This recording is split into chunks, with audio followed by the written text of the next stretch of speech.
आज राष्ट्रीय ओबीसी मोर्चा देश प्रदेश में न्याय दिवस के रूप में मना रही है।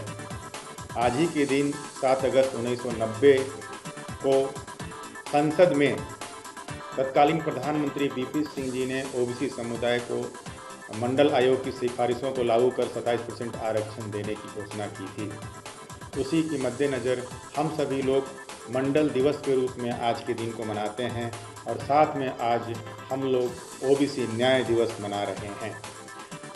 आज जो उनके इस घोषणा से, इसको लागू हो जाने से ये करोड़ों ओबीसी समुदाय के जीवन में क्रांतिकारी और ऐतिहासिक परिवर्तन आया है और इसी कारण हम लोग इस दिन को याद करते हैं और खुशियां मनाते हैं। आज के दिन ये ओबीसी समुदाय अपने घरों में 7 दिए शाम 7 बजे जलाएंगे और खुशियां मनाएंगे। आज हम लोग ने आज एक सेमिनार भी किया है और एक विषय रखा था कि मंडल आयोग की सिफारिशों को लागू हो जाने के बाद क्या ओबीसी को न्याय मिला।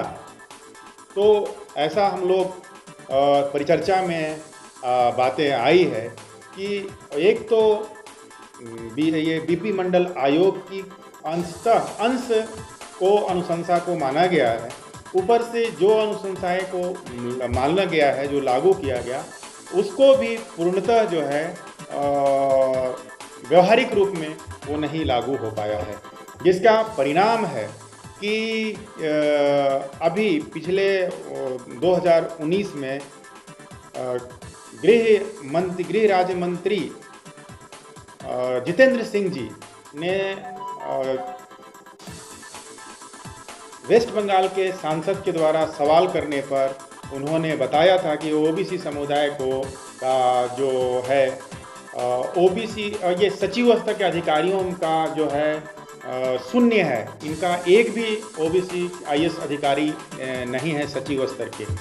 इसके अलावे उन्होंने संयुक्त सचिव या अन्य क्षेत्रों में भी ये काफ़ी कमी बताया कि नहीं के बराबर है और टोटली क्लास 1, क्लास 2, क्लास 3 और क्लास 4 में टोटल आरक्षण लगभग 14% जो है फिलअप हो रहा है। इसके अलावे लगभग 40,000 ओबीसी की बैकलॉग खाली है। तो ये जो अनुशंसाएं की गई थी मंडल कमीशन का, जो 27% आरक्षण दी गई है, वो तो अधूरा दिख पा रहा, आंशिक लागू हुआ, वो भी अधूरा लागू हो पाया है। दूसरे तरफ ये 30 साल बीत जाने के बावजूद भी झारखंड में यहाँ पर मिल जाना चाहिए था। तो वैसी परिस्थिति में हम लोग देखते हैं कि ओबीसी समुदाय के साथ न्याय नहीं हो रहा है। केंद्र सरकार का स्थिति ये है कि इन्होंने सारे जो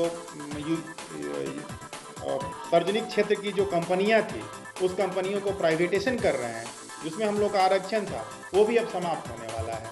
तो ऐसी परिस्थिति में जो संविधान की अनुच्छेद 340 है, जो सबको उनके जनसंख्या के अनुपात में भागीदारी प्रतिनिधित्व सुनिश्चित करता है, वो अब बेकार हो रहा है।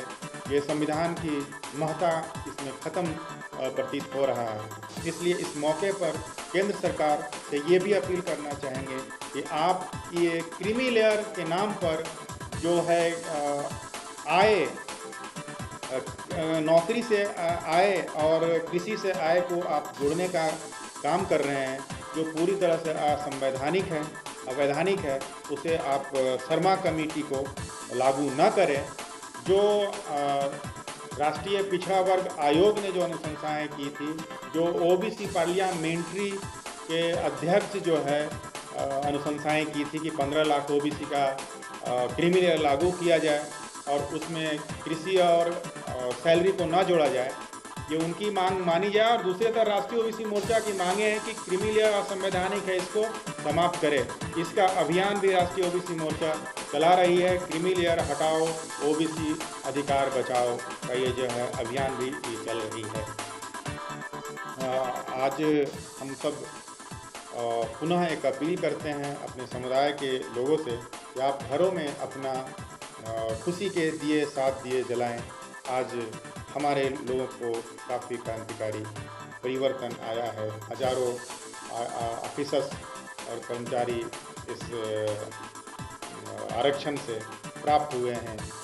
ये इसके लिए हम तत्कालीन प्रधानमंत्री वीपी सिंह जी और उनके मंत्रिमंडल के साथियों और इस तमाम जो ओबीसी समुदाय के लिए आंदोलन करने वाले संगठन और बुद्धिजीवियों को धन्यवाद देते हैं कि उन्हीं का प्रयास से आज ये क्रांतिकारी बदलाव समाज में